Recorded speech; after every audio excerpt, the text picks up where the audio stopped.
고린도전서 6장 12절에서 20절. 네, 교독하겠습니다. 모든 것이 내게 가하나 다 유익한 것이 아니요 모든 것이 내게 가하나 내가 무엇에든지 얽매이지 아니하리라. 배를 위하여 있고 배는 음식을 위하여 있으나 하나님은 이것저것을 다 폐하시리라. 몸은 음란을 위하여 있지 않고 오직 주를 위하여 있으며 주는 몸을 위하여 계시느니라. 하나님이 주를 다시 살리셨고 또한 그의 권능으로 우리를 다시 살리시리라. 너희 몸이 그리스도의 지체인 줄을 알지 못하느냐? 내가 그리스도의 지체를 가지고 창녀의 지체를 만들겠느냐? 결코 그럴 수 없느니라. 창녀와 합하는 자는 그와 한 몸인 줄을 알지 못하느냐? 일러스되 둘이 한 육체가 된다 하셨나니 주와 합하는 자는 한 영이니라. 음행을 피하라. 사람이 범하는 죄마다 몸 밖에 있거니와 음행하는 자는 자기 몸에 죄를 범하느니라. 너희 몸은 너희가 하나님께로부터 받은 바 너희 가운데 계신 성령의 전인 줄을 알지 못하느냐?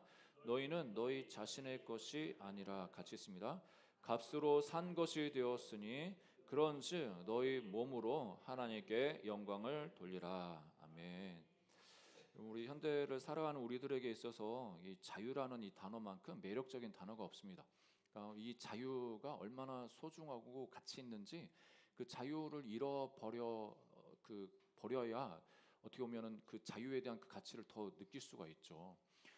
이 자유라는 게 얼마나 소중한지 이 자유가 하나님께서 우리에게 주신 그 귀한 선물이라고 말씀하십니다. 그러니까 하나님이 인간을 창조하시고 인간에게 모든 것들을 주셨는데 그 많은 것 중에 하나님 편에서는 정말 어떻게 보면 위험 부담을 가지면서도 우리에게 주신 게 있는데 그게 바로 자유의지죠. 그러니까 하나님으로부터 창조함을 받은 우리가 나를 만드신 그 하나님을 향해서 대적하고 반대하고 다른 길로 갈 수 있는 그 자유조차 하나님이 우리에게 주셨습니다. 그러니까 하나님이 우리에게 자유를 주신 게 엄청난 선물인 거죠. 그래서 우리가 인류 역사에 있어서도 한 개인이 또 국가가 자유를 갖고 있는 게 얼마나 중요한지를 우리가 볼 수가 있습니다. 우리가 6.25 전쟁에서 이렇게 자유 대한민국을 지킨 게 이 자유라는 이 가치, 이 소중한 가치가 있기 때문에 피를 흘리면서까지 이 나라를 지키고 여기까지 온 것입니다. 그래서 이 헌법상에서도 우리 인간의 자유를 향해서 그 자유를 이렇게 보장을 하지 않습니까? 대한민국 헌법에도 인간의 존엄과 그 행복 추구권에 대해서 이야기하고 또 신체의 자유, 사생활의 자유, 또 양심과 이 종교의 자유를 그렇게 헌법으로도 보장해 놓고 있습니다. 이렇게 이 자유만큼 인간을 인간되게 인간다운 삶을 살 수 있도록 하는 것이 그런 것이 없습니다. 이 자유가 있기 때문에 우리가 인간으로서 인간답게 이 땅을 살아갈 수가 있는 거죠. 그래서 자유를 침해당할 때 왜 내 자유를 침해하는지에 대해서 그걸 향해서 우리가 또 저항도 합니다. 이 어떻게 보면 이런 외침, 내가 내 돈 쓰고 내가 내 몸 가지고 나를 위해서 이렇게 살아간다는데 당신이 왜 나한테 간섭하냐? 당신이 뭔데 나의 이 자유를 침해하느냐? 이런 의식과 이런 반발심, 어떻게 보면 저항 정신 이런 것을 누구나 이제 가지고 있습니다. 자유를 침해당할 때 이렇게 누군가에 대해서 이렇게 우리가 이야기할 수가 있는데요. 그래서 이 시대는 어떻게 보면 자유가 어떻게 보면 모든 개인에게 보장됐기 때문에 자신의 인생에 대해서도 내 인생은 나의 것이고 내 몸도 나의 것이기 때문에 내가 주도적으로 내 몸과 내 삶에 대해서 결정할 수 있다. 이렇게 또 주장을 합니다. 이게 틀린 게 아니죠. 자기 자신의 그 하나님이 주신 그 자유를 가지고 선택하고 이렇게 결정하고 나가는 것은 잘못된 게 아닙니다. 2000년 전에 고린도 교회 성도들도 어떻게 보면 이 자유를 그렇게 강조하고 이 자유에 대해서 이야기를 합니다. 고린도시 그때 도시 당시에 로마의 어떻게 보면은 잘 나가는 상업 도시 중에 하나가 이게 고린도시인데 그곳은 이 성적으로 많이 이렇게 타락된 도시였습니다. 방종의 끝을 달리는 도시였는데 그런데 이 고린도 도시에 슬로건처럼 어떻게 보면은 표어처럼 속담처럼 내려오는 것이 이 모든 것이 내게 가다. 내 몸은 내 것이니까 내 마음대로 할 수 있는 자유가 있다. 그런 그 의식이 모든 사람들에게 이렇게 다 있었습니다. 고린도 교회가 이제 개척되고 예수님을 믿는 사람들이 생기면서 이제 교회 공동체로 그 성도들이 이제 몰려들고 교회를 세워 나가는데, 그러니까 고린도 도시에 만연했던 이 자유의 그 어떤 표, 가치, 슬로건들이 이 교회 안에도 이제 들어오게 되는 거죠. 들어오면서 성적인 그 타락, 그 방종을 암암리에 그럴 수도 있지 하는 그런 분위기가 돼버린 겁니다. 그러니까 하나님이 우리에게 주신 그 자유는 내 마음대로 그 죄를 짓는 그 자유까지 우리에게 주셨지만 우리 성도에게 주신 자유는 세상에 말하는 그 자유와 조금 차원이 다르거든요. 이 사도 바울은 이 고린도 성도들을 향해서 그렇게 질문하는 거예요. 그 자유가 네가 자유라고 이야기하고 자유롭게 산다고 하고 너 마음대로 이렇게 하고 있는데 정말 네가 말하는 그 자유가 너를 자유롭게 하냐?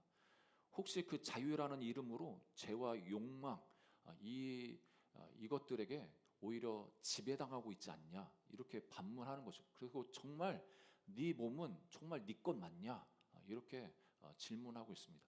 오늘 보면 말씀은 어떻게 보면 이 사도 바울이 고린도 성도들을 향해서 도덕적인 어떤 훈계를 하거나 성적 죄에 대해서 타락하지 않도록 경고하는 이 말씀으로 끝나는 것이 아니라 본질적으로 우리가 누군지에 대해서 이렇게 한번 상기를 시켜줍니다. 그러니까 본질적으로 우리는 우리의 소유권은 누구에게 있는지 또 우리의 정체성은 무엇에 있는지에 대해서 분명히 가르쳐 주면서 그 정체성답게 그 하나님께 소유된 백성답게 이렇게 살아갈 것을 이야기합니다. 이게 좀 하우링이 좀 많이 나는데. 첫 번째로 이 12절, 13절에 보면 하나님이 주신 그 자유라는 것은 그냥 세상에 말하는 그냥 네 마음대로 다 하면 돼. 그게 자유야. 이런 사상이 아니라 예수 그리스도 안에서 유익과 절제 안에서 참 자유가 있다는 것을 가르쳐 주십니다. 12절 말씀 보면은 우리 같이 한번 읽어볼까요? 다시 한번 12절 다시 한번 읽어보겠습니다. 시작.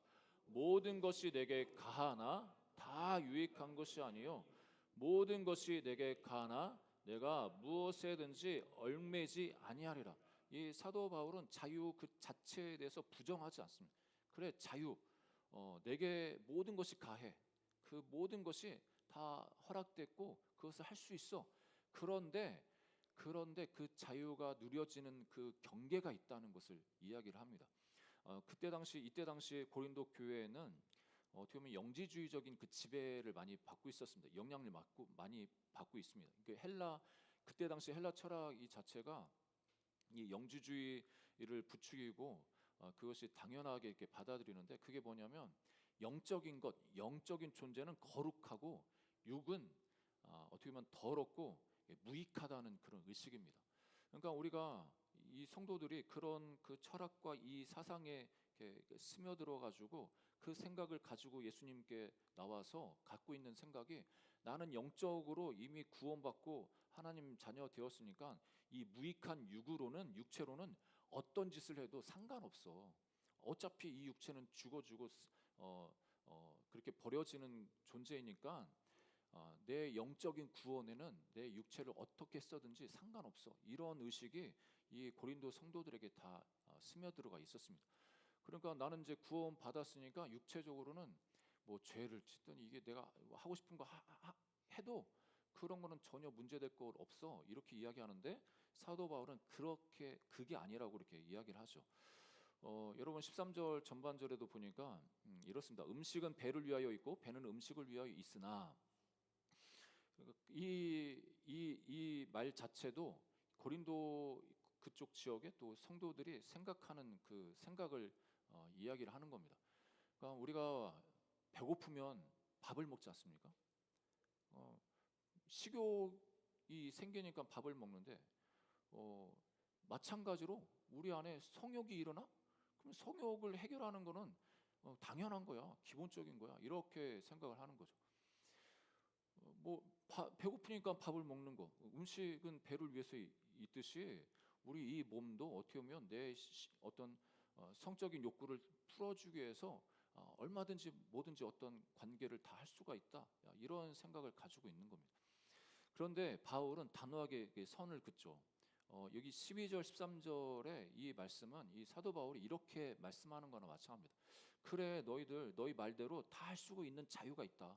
그런데 그 다 할 수 있는 자유가 있다고 치면, 그렇지만 정말 내 영혼과 공동체에 네가 자유를 행하는데 그것이 유익이 되더냐?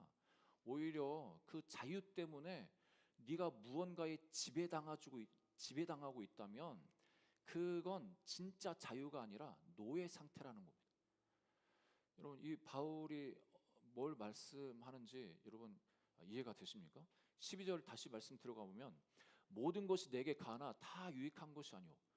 그러니까 모든 것을 내가 다 가하다는 것은 내게 가나, 내가 다 할 수 있는 가능한 자유가 있지만 내가 하고 싶은 대로 다 한다고 해가지고 그것이 유익된 게, 모두가 다 유익된 게 아니라는 겁니다.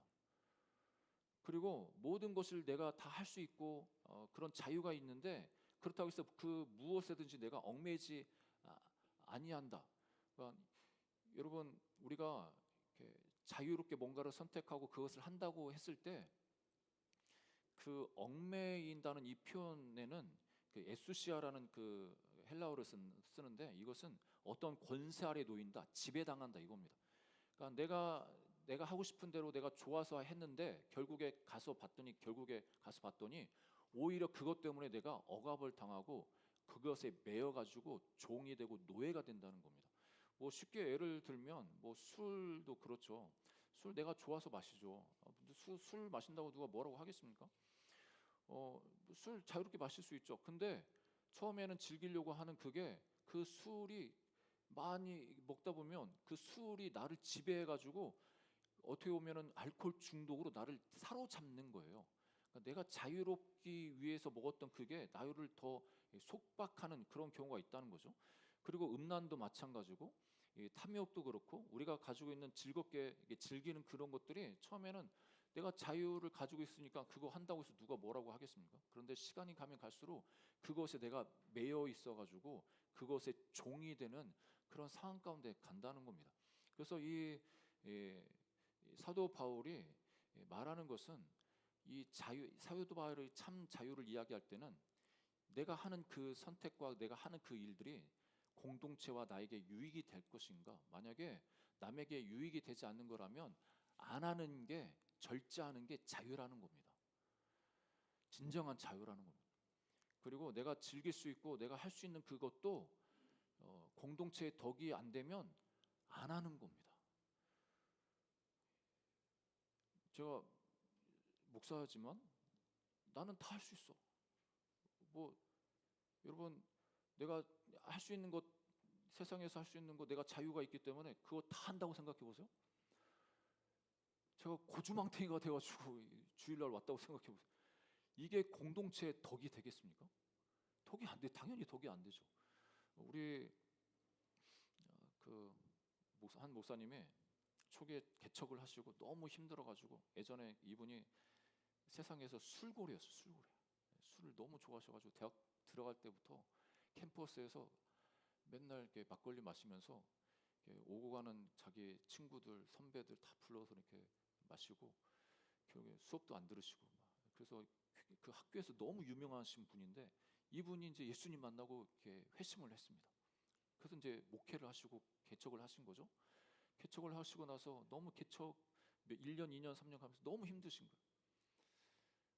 그래서 이제 바람 쐬러 이 남한산성에 올라가셨는데, 남한산성에 거기에 이제 맥주 파는 데가 있어요. 아니, 맥주가 아니라 이제 막걸리, 이제 예전에, 지금은 모르겠지만 이분 이제 너무 목마르고, 그래서 옛날도 생각도 나가지고 이게 마시다 보니까 이게 좀 알딸딸하게 좀 많이 마신 거예요, 이분이 혼자. 그런데 내려오시다가 보니까 자기 아는 성도가 저 밑에서 올라오는 거예요. 왜 기래? 이거 마주쳐서 만났다가는 나 때문에 저 사람이 실족하고 와 믿음 잃겠다. 그래서 막 불렀다는 거죠. 집사님 거기 가만히 있으라고. 거기 가만히 있으라고. 나한테 오지 마. 목사님 왜 그래요? 아니 가까이 오면 피차 좋지 못해 하면서 이제 다른 길로 피했다는 거죠. 뭐좀 우스꽝스러운 얘기인데 뭐 그거 그렇게 한 그분 잘못한 거겠죠. 근데 이분은 자기가 한 행동 그거에 대해서 유익이 안 되는 행동한 거잖아요. 자기 혼자만 하면 뭐가 문제될 거예요? 그런데 관계 속에서 공동체 속에서 그게 덕이 안 되니까 하면 안 되는 걸 이분은 너무 잘 아시는 거죠. 그래서 원래 원초적으로 그거 하면 안 되지만 여러분 우리가 말도 그렇고 행동하는 그 모든 것도 나는 뭐든지 얘기할 수 있죠. 다 얘기할 수 있습니다. 그런데 공동체가 깨지고 상대방의 마음이 상하고 그럴 때 나는 내 입술을 절제하는 그 절제가 바로 참 자유인 겁니다. 억압이 아니라 내 가지고 있는 자유의지를 그걸 선택해서 안 하기로 결정하는 게 참 자유를 누리는 겁니다. 이게 기독교에서 말하는 자유입니다. 그리고 우리가 가지고 있는 그 자유로 우리가 그 자유를 사용하다가 뭔가에 얽매여서 내가 그것에 종이 될 그런 상황이 되면 그것을 단호하게 거부하고 하지 않는 것이 그게 자유입니다. 유익과 절제라는 그 테두리 안에서 우리는 자유를 사용해야 할 줄 알아야 됩니다. 우리가 잘 아는 그 연날리기 여러분들 해 보신 적 다 있으시죠? 시골에서 연날리기를 하다 보면 그 이제 경쟁을 서로 붙지 않습니까? 그래서 뭐 누가 높게 날아오르나. 근데 그 연을 생각해 보면 그 연이 높이 올라가다가 보면은 이게 줄에 그 한계가 있지 않습니까? 실을 많이 이렇게 준비해도 그 바람이 엄청 많이 불면은 그 실 다 풀려서 더 이상 그 올라가지 못합니다. 그 연 입장에서 이 줄 때문에 내가 더 높이 올라갈 수 있는데 이 줄 때문에 내가 못 올라가네. 이 줄 끊어지면 더 높이 더 자유롭게 이렇게 움직일 수 있을 것 같은데. 그래서 만약에 그 연이 줄을 다 끊어버리고 나는 자유다. 더 높이 올라갈 거야. 이러면은 그게 진짜 자유입니까? 그 연 입장에서 그게 진짜 자유겠습니까? 그 연은 자기를 매는 그 실이 있기 때문에 자기를 어떻게 보면 제한하는 그 실이 있기 때문에 그렇게 날아오를 수가 있는 겁니다. 우리도 마찬가지죠. 하나님 백성은 예수 그리스도 안에서 우리가 참 자유를 누리는데 그 참 자유를 누리기 위해서는 그 말씀의 그 한계 안에서 그 말씀의 길 안에서 그 자유를 누려야 진짜 자유를 경험할 수가 있습니다. 그렇지 않으면 우리가 타락하고 더 잘못된 길로 갈 수가 있는 거죠. 그래서 바울은 갈라디아에서 그 복음의 그 자유를 얻은 성도가 자유를 얻은 성도가 지녀야 될 그 태도를 이렇게 이야기하는데 갈라디아서 5장 13절 말씀입니다. 우리 같이 한번 읽어볼까요? 시작. 형제들아 너희가 자유를 위하여 부르심을 입었으나 그러나 그 자유로 육체의 기회를 삼지 말고 오직 사랑으로 서로 종로로 터라.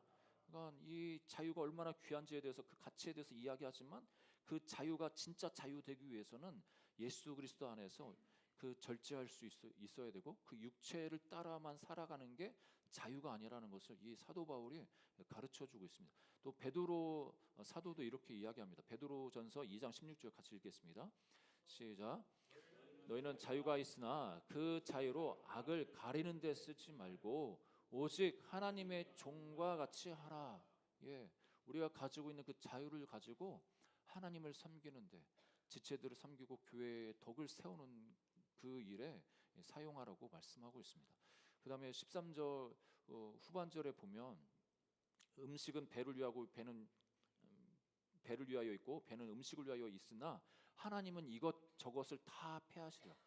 여러분 우리 이 땅을 살아가는 모든 사람들이 배고프면 먹고 싶고 또 뭐 그 답답하면 여행 가고 싶고 또 또 자기가 좋아하는 거 그렇게 즐기는 그런 것도 있지 않습니까? 근데 하나님 말씀하실 때 그 모든 거 우리가 즐기고 우리가 누리고 있는 그 모든 것 그거 한순간 하나님이 다 패하실 거야. 다 지나가는 거야. 다 지나가는 거고 결국엔 우리 육체가 하나님 앞에 십자가의 그 부활 그 십자가와 부활의 그 은혜로 우리가 다시 살아날 것을 말씀하고 있습니다. 여러분 세상 쾌락에 우리의 소중한 자유를 낭비하지 말고 오직 우리 이웃과 또 공동체 덕을 세우는 그 일을 위해서 우리 자유를 사용할 수 있는 저와 여러분 되기를 주 이름으로 축복합니다.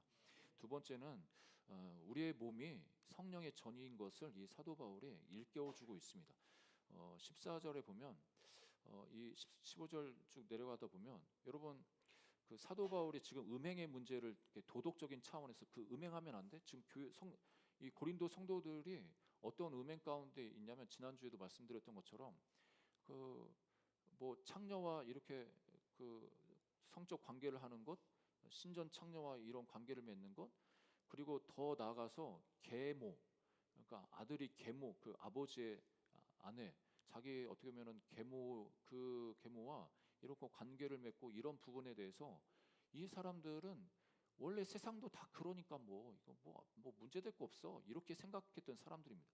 그런 사람들한테 도덕적으로 너 그거 하면 안 돼, 그거 하지 마 이렇게 말씀할 뿐만 아니라 그거에서 끝나는 게 아니라 너희가 어떤 존재인지를 인식시켜 주는 거예요. 왜 그렇게 하면 안 되는지, 네 몸이 진짜 어떤 존재인지에 대해서 일깨워 주는 거죠. 그래서 15절에 이렇게 말씀하십니다. 여러분 같이 한번 읽어보겠습니다. 시작. 너희 몸이 그리스도의 지체인 줄을 알지 못하느냐? 내가 그리스도의 지체를 가지고 창녀의 지체를 만들겠느냐? 결코 그럴 수 없느니라. 여러분 그 우리 몸이 그냥 우리 몸으로 끝나는 게 아니라 예수님의 그 지체라고 말씀을 하죠.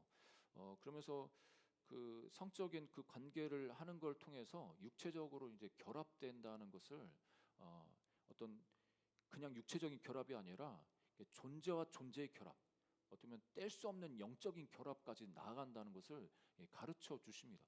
그래서 그 창세기 2장 24절에 보면 이 부모를 그러니까 그 남자가 부모를 떠나서 아내와 합하여서 둘이 한 몸을 이룬다고 하지 않습니까? 그러니까 이 한 몸을 이룬다는 이것이 그냥 보통 그냥 어떤 관계적인 그 육체적인 관계에 있어서 하나만 되는 것이 아니라 영적으로 한 존재가 된다는 거예요. 이게 정말 중요한 영적인 비밀이 있는 겁니다. 그래서 17절에 이렇게 놀랍게 선언을 하시죠. 주와 합하는 자는 한 영이니라. 여기서 합한다는 이 단어가 콜라오라는 헬라어를 쓰는데 여러분 악교 아십니까? 그 풀, 악교 풀로 이게 단단히 붙이다. 어떻게 보면 우리식으로 하면 접착제로 이렇게 붙이다는 의미가 있는 겁니다. 그러니까 우리는 예수 그리스도를 믿고 예수님 앞에 나온 그 순간 주님과 합하게 되어서 한 영이 되는데 하나님 예수님과 우리가 이렇게 본드를 붙여듯이 그렇게 딱 붙여져 있는 겁니다. 그렇게 합했다고 이렇게 가르쳐 주시죠. 그러니까 우리는 영적으로 예수님과 이 접착제로 단단하게 붙어질 정도로 뗄래야 뗄 수 없는 한 몸이 되었다는 거예요. 그래서 우리를 그리스도의 지체라고 하죠. 예수님과 한 몸이 된. 그래서 이 창녀와 이게 음행하는 그런 사람들은 어떻게 보면 그 하나님 예수님과 한 몸 된 우리가 그 몸을 찢어가지고 그 창녀와 이게 붙이는 그런 일을 하고 있다는 거예요. 그러니까 그리스도의 몸에서 찢겨져 내는 그런 일을 하고 있는 거예요. 얼마나 이게 하나님 앞에서도 얼마나 큰 죄겠습니까? 끔찍한 그 영적인 범죄일 뿐만 아니라 더 나아가서는 우리 몸을 그 다음 태지에 성전 우리 하나님께서 우리 몸을 성전 삼아 주셨는데 그 성전을 더럽히는 행위라고도 말씀하십니다. 그 19절에 이렇게 선언을 하시는데 같이 한번 읽어볼까요? 시작. 너희 몸은 너희가 하나님께로 받은 바 너희 가운데 계신 성령의 전인 줄을 알지 못하느냐? 너희는 너희 자신의 것이 아니라. 그러니까 우리 몸을 그 사도 바울이 이야기할 때 하나님께로 또 받은 바 너희 가운데 계신 성령의 전이다. 여러분 우리 옆에 분과 인사하겠습니다. 당신 몸은 성령의 전입니다. 예, 예, 우리 몸은 성령의 전입니다. 우리 몸이 병들고 건강하지 못하고 약해도 또 건강하도 그 모든 걸 떠나서 우리 몸은 성령이 계십니다. 성령의 전이라고 말씀하십니다. 성령의 전. 그러니까 놀랍지 않습니까? 이 우주 만물을 창조하신 그 창조자의 그 영이, 그 거룩한 성령이 우리 안에 거하시는 성전이 바로 우리 몸이라는 겁니다. 그러니까 우리 몸은 그냥 정욕으로 채우는 정욕의 그 쓰레기통이 아니라 하나님의 그 임재가 머무는 지성소입니다. 지성소. 그러니까 우리 몸은 그렇게 귀한 귀중한 존재인 거죠.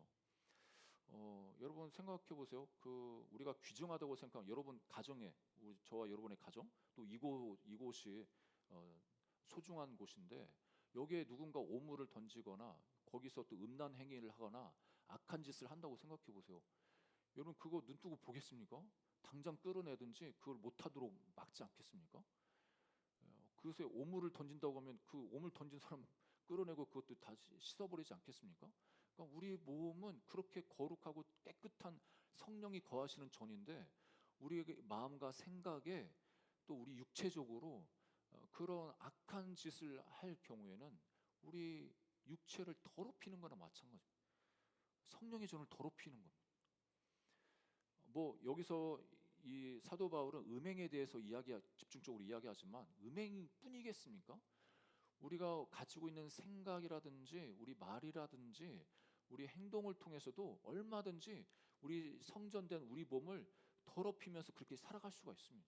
우리가 의식하지 못하는 그 순간에 성령님이 우리 안에 거하시는데 우리가 그런 잘못된 것을 통해서 우리 성전 자체를 더럽힙니다. 우리의 신분이 어떻게 바뀌었는지 이 사도 바울은 계속 이야기를 하는데 그래서 이 바뀐 신분에 걸맞게 행동하라는 것이 바로 이 사도 바울이 권면하는 핵심입니다. 로마서 12장 1절에 이렇게 말씀하시죠. 우리 같이 한번 읽어보겠습니다. 시작. 그러므로 형제들아 내가 하나님의 모든 자비하심으로 너희를 권하노니 너희 몸을 하나님이 기뻐하시는 거룩한 새 제물로 드리라. 이는 너희가 드릴 영적 예배니라. 예. 우리 몸을 그래서 이 소중한 성령이 거하시는 우리 전을 하나님께 그렇게 드릴 것을 권면하고 있습니다.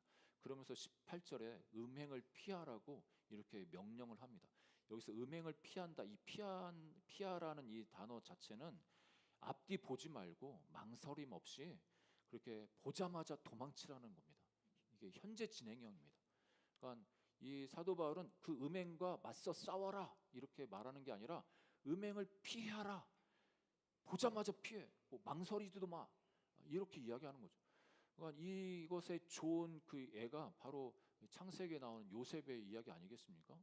요셉이 노예로 팔려가서 보디발의 그 집에서 열심히 일하는데 딱 한 사람이 이 요셉을 자꾸 그냥 괴롭히지 않습니까? 그 아내 되시는 분이 보디발의 아내 되시는 분이 너무 이 요셉을 충동질해가지고 유혹해가지고 넘어뜨리려고 합니다. 그럴 때 이 창세기 39장 12절에 보니까 그 여인이 그의 옷을 잡고 이르되 나와 동침하자. 그러나 요셉이 자기의 옷을 그 여인의 손에 버려두고 밖으로 나가매. 그러니까 이 요셉이 옷을 그 보디발의 아내에게 옷을 잡혔을 때 왜 그러세요? 왜 그러세요? 하면서 옷도 안 벗기고 계속 가만히 내가 이 힘으로 눌러야지 이렇게 하면 잡혀 먹습니다. 도망가요. 옷을 벗어서라도 도망가지. 거기서 맞서 싸워가지고 마님하고 싸우면 어떻게 합니까? 그리고 이때가 진짜 좋은 기회다. 이 노예에서 신분 급상승할 수 있는 절호의 기회다 하고 거기에 그냥 눈 딱 감고 그렇게 넘어갔으면 요셉이 총리도 안 됐습니다. 하나님의 구원의 역사가 막혀버렸을 겁니다. 그리고 이 요셉은 피했습니다. 이게 핵심입니다. 그러니까 우리 형제들도 그렇고 우리 자매들도 그렇고 그 현장, 그 순간을 피하는 게 답입니다. 같이 있다가 무슨 일이 어떻게 날지 어떻게 합니까? 피하는 게 정답입니다. 피하는 것. 그래서 사도 바울은 음행에 대해서 맞서 싸우라는 것이 아니라 너희들 그 상황이 되면 피해야 된다. 피하라고 계속적으로 이야기합니다. 그래서 그 음행하는 자는 자기 몸에 죄를 범하는 것을 다시 한번 단호하게 명령합니다. 이 마지막으로 20절에 보면 이 사도 바울이 19절 20절에 아주 중요한 자기 이 어떻게 보면 편지에 있어서 중요한 그 결론을 맺고 있는데 19절 20절 말씀 우리 같이 한번 읽어볼까요? 시작. 너희 몸은 너희가 하나님께로부터 받은 바 너희 가운데 계신 성령의 전인 줄을 알지 못하느냐. 너희는 너희 자신의 것이 아니라 값으로 산 것이 되었으니 그런즉 너희 몸으로 하나님께 영광을 돌리라. 예, 너희는 너희 자신의 것이 아니다. 그러니까 우리는 이 세상에서는 너는 네 거야, 네 인생 네 거야. 예, 어떤 부분에서는 자기 인생 자기 거죠. 그런데 예수님 안에서 기독교 안에서 이 복음 안에서는 너희는 더 이상 너희 자신의 것이 아니야. 너희는 값으로 샀어. 이렇게 말씀하시는 거죠. 여러분 그 이 바울이 살던 이 시대가 노예가 그 있었던 시대 아니겠습니까? 노예 시장을 어떻게 보면 이 바울도 이 로마 이 고린도전서를 읽는 그 성도들도 노예 시장을 좀 그림을 떠올렸을 겁니다. 그러니까 이 누군가 노예를 살면 그 산 값을 치러서 사면 그 주인의 노예 아니겠습니까? 근데 이때 당시에 특별히 신성한 노예 해방이라는 제도가 있었습니다. 이게 아폴론 신전이라고 해서 그 신전에서 그 노예 해방 비문들이 많이 발견됐거든요. 유명합니다. 그게 1300년 그 1300건 정도 되는 몇백 년에 걸쳐서 그 비문이 이제 발견이 되는데 그러니까 이 비문이 내용이 그런 거예요. 자기 노예가 해방을 받고 싶어요. 누군가 나를 후원해 주는 사람이 있으면 좋은데 그렇지 않을 경우에 돈을 모읍니다. 어떻게든 돈을 모아가지고 이 신전, 이 아폴론 신전에 가서 신과 계약을 맺는 거예요. 그 신전에 자기 노예값, 자기 돈 값을 그렇게 바친 다음에 그 신전에 있는 제사장이랑 자기 주인이랑 이제 계약이 되는 거예요. 신이 나를 사는 것처럼 내가 내 돈을 신전에 기탁하면은 그 신전에서 이 사람을 해방시켜 주는데 그 주인 데리고 와서 그 값을 돈을 주고 이 사람 이제 해방시켜 주는. 그래서 그런 비문들이 1300건이나 많이 발견되어 있습니다. 그러니까 이때 로마 이 시대 바울 시대에도 이게 있었어요. 신성한 어떻게 보면은 노예 해방. 그래서 이 실제로 그 해방받은 그 노예들은 자기는 자기 주인은 아폴론 그 신인 거예요. 신의 노예. 그러니까 더 이상 사람의 노예가 아니라 신의 노예.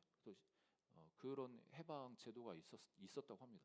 그러니까 이것을 어떻게 보면 사도 바울이 그때 당시 그 문화를 잘 알기 때문에 그 고린도 성도들에게 너희들은 값으로 이제 너희들은 너희 것이 아니야. 값을 주고 사신 바 됐어. 그 값이라는 게 다른 게 아니라 예수님의 그 보배로운 피값으로 너희가 어떻게 보면은 구속함을 받았어. 이것을 이제 상기를 시키는 거죠. 여기서 막대한 값을 치렀다고 하는 이 값이라는 것 자체가 이 티메라는 헬라어를 쓰는데 이 단어 자체가 이 우주에서 가장 아주 고귀한 대가, 값비싼 대가라고 이야기할 때 이 값을 이야기합니다. 그러니까 예수님이 우리를 노예, 죄의 노예, 원수의 노예, 이 세상의 노예에서 우리를 사실 때 어떤 값을 치렀냐면 예수님 피값. 그러니까 우리는 예수님짜리인 거나 마찬가지죠. 그러니까 예수님 피값을 우리를 사셨다고 말합니다. 그래서 너희들은 원래 노예여서 너희 자신이 너희 것이 아닌데 예수님이 사셨으니까 너희들은 이제 예수님 자리고 예수님의 노예야. 하나님의 노예야. 하나님의 것이야. 너희 소유주는 하나님 거야. 이렇게 말씀하시는 거죠. 예. 여러분 한 경매장에 고가의 고가가 아니라 이게 오래된 그 가구가 이렇게 나왔는데 이렇게 겉으로 보기에는 참 볼품이 없었다고 합니다. 그 볼품이 없으니까 몇만 원에 이제 팔리겠지 이렇게 했는데 그 어떤 복지가가 나타나가지고 세계적인 자산가가 그 가구를 100억에 이렇게 낙찰 받았어요. 100억 불러가지고. 그래서 주변에서 웅성웅성 그런 거죠. 저 몇만 원짜리를 저거 뭐 무슨 미쳤다고 저거를 100억이나 주고 저거를 사? 이렇게 이제 수근수근 거리는 겁니다. 그럴 때 이 경매사가 아주 중요한 말을 하는데, 그게 무슨 말을 했냐면, 물건의 가치, 그 물건의 가치는 물건 그 자체가 결정하는 것이 아닙니다. 사는 사람이 지불한 그 값이 그 물건의 가치를 결정합니다. 와, 이거 보험적이지 않습니까? 여러분의 가치는 여러분이 실력, 여러분이 지금까지 쌓아온 경험, 여러분이 가지고 있던 재산, 여러분이 가지고 있는 인맥, 이걸로 여러분 가치가 결정되는 게 아니라, 여러분을 사신 분의, 여러분을 위해서 값을 치르신 그 값으로 여러분들이 그 가치가 결정되는 겁니다. 할렐루야. 믿으십니까? 사는 사람이 지불한 그 값이 그 물건의 가치를 결정합니다. 뭐 자유 경제 시스템에서는 이해가 잘 안 되겠죠. 이게 물건 자체가 값어치가 있어야 이게 수요와 공급 녹선에 의해서 그 가격이 결정되는데, 말도 안 되는, 이렇게도 생각할 수 있겠지만, 그런데 우리 가치는 우리가 어떤 사람이냐, 어떤 경력이 있느냐, 어떤 실력이 있느냐, 이걸로 우리 가치가 결정되게 아니라는 겁니다. 뭐 세상에서는 어떤 부분에서는 그렇게 여러분의 가치, 저와 여러분의 가치가 그렇게 결정될 수 있지만, 하나님 나라에서는, 복음 안에서는, 교회 안에서는 그렇게 그걸로 결정되는 게 아니라, 우리를 죄에서 구원하시기 위해서 하나님 편에서 지불하신 그 값으로 저와 여러분의 가치가 결정된 겁니다.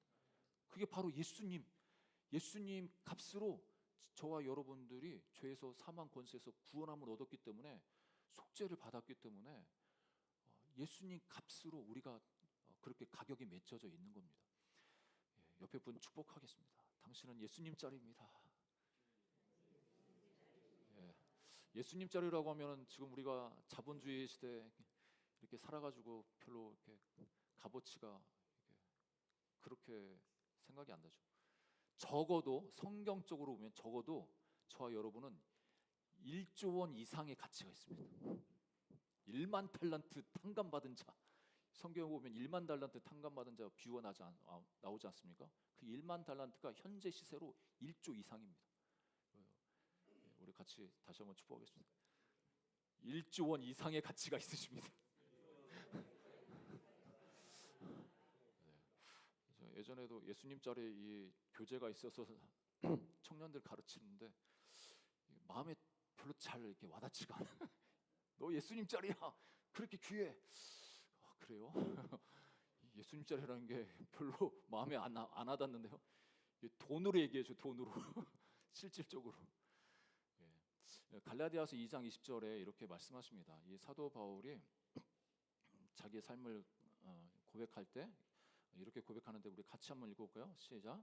내가 그리스도와 함께 십자가에 못 박혔나니 그런즉 이제는 내가 사는 것이 아니요 오직 내 안에 그리스도께서 사시는 것이라.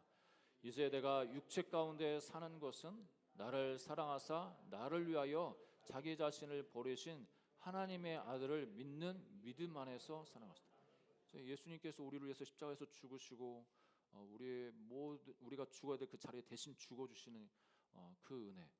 그래서 이제 우리가 살아가는 것은 내 자신을 위해서, 내 욕망을 위해서 살아가는 것이 아니고, 내가 육체 가운데 살아가는 것은 나를 사랑하신 그 주님을 위해서, 주님을 믿음으로 이렇게 살아간다고 사도 바울은 고백합니다.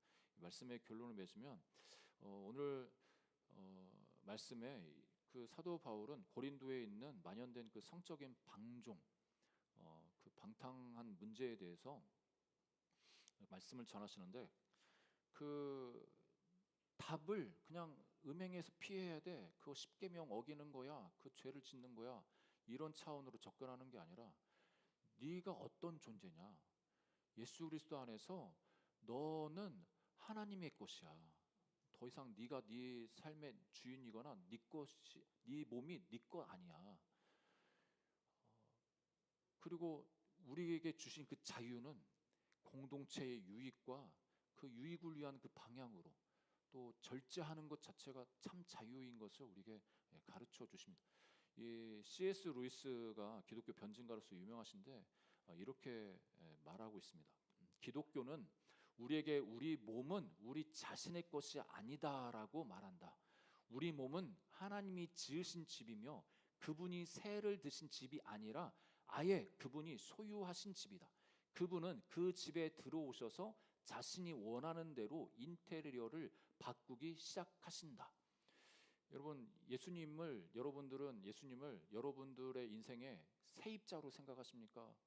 아니 여러분의 인생의 건물주로 생각하십니까? 예수님이 우리 안에 세입자로 우리 안에 들어와 계신 것처럼 예수님을 여길 때가 많이 있습니다. 예수님은 우리 몸이 우리 건물이라고 하면 건물주십니다. 건물주. 건물주가 건물주가 하신다는데 건물주로서 우리 안에 세일을 행하신다고 그렇게 말씀하신 거죠. 우리는 하나님의 소유, 우리의 소유권이 예수님께 하나님께 이전되었음을 기억하시고 우리 인생과 우리 삶의 모든 문제 영역에 있어서 하나님의 주권을 인정해 드릴 수 있는 저와 여러분 되기를 주 이름으로 축복합니다. 그리고 여러분과 제가 예수님 안에서 어떤 존재인지 얼마나 귀한 가치를 가진 존재인지를 다시 한번 기억하면서 세상에 어떻게 보면은 음란하고 정말 음탕한 또 폐역한 이 세대 가운데 우리가 거룩함으로 흠이 없는 하나님의 사람으로 그렇게 보존되기를 주의 이름으로 축복합니다. 하나님 함께 기도하겠습니다. 하나님께서 우리 삶의 은혜를 주심을 감사드리면서 우리를 값주고 사셨다고 하시는데 주여 이 말씀을 정말 잘 깨달을 수 있도록 이것이 얼마나 놀라운 은혜인지를 깨닫게 해주십시오. 이제 우리 자신의 것이 아니라 하나님께서 예수님의 그 값으로 산 존재가 되었는데 우리의 몸과 우리의 인생을 통해서 하나님께 영광 돌리는 삶을 살게 해 주옵소서. 또 죄와 이 세상의 그 죄와 유혹에 맞서는 것이 아니라 어떻게 보면 피할 수 있는 그 지혜를 주시고 그래서 승리케 하여 주옵소서. 우리 함께 기도하고 제가 기도하고 마치